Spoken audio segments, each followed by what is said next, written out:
Social మీడియాలో గత 2 రోజులుగా ఏం నడుస్తుందంటే ఒక సింహం ఫుల్ హ్యాండ్ షర్ట్ వేసుకుని గడ్డం పెంచుకుని అలా నడిచొచ్చే వీడియో ఏదైతే ఉందో అదైతే ఇప్పుడు తెగ వైరల్ గా మారింది. ఆ 27 సెకండ్ల వీడియో ఏదైతే ఉందో అందరూ దాన్ని ఎవరో లీక్ చేశారు అనుకుంటున్నారు, కానీ నేనైతే సినిమా టీం వాళ్ళే ఆ వీడియోని వదిలారేమో అని నాకైతే చాలా అంటే చాలా డౌట్ గా అయితే ఉంది. ఎందుకంటే రాజమౌళి గారి సినిమాలకి లీక్లు ఏమి కొత్త ఏం కాదనమాట.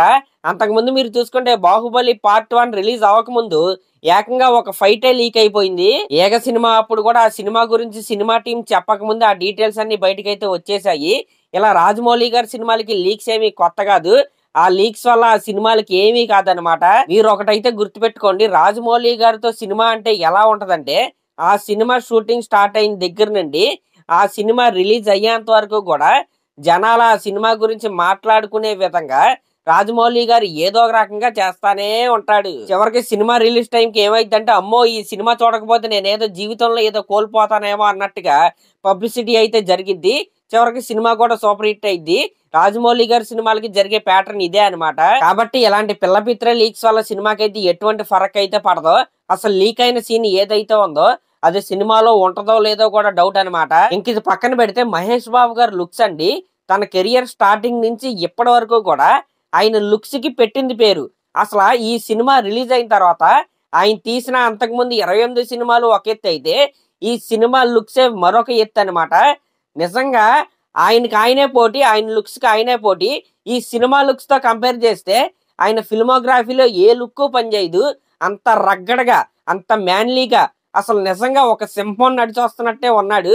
అదిరిపోయాడు అంతే. నిజంగా ఆ లుక్స్ ఏమైతే ఉన్నాయో అది ఓన్లీ మహేష్ బాబు గారి ఫ్యాన్స్ కే కాదు, టోటల్ TFI బానిసలు అందరికీ కూడా పండగే అనే చెప్పాలి. ఇంకా ఈ సినిమాకి సంబంధించిన లేటెస్ట్ అప్డేట్స్ ఏంటంటే ఈ సినిమా షూటింగ్ ఒడిస్సాలో అయితే జరుగుతుంది.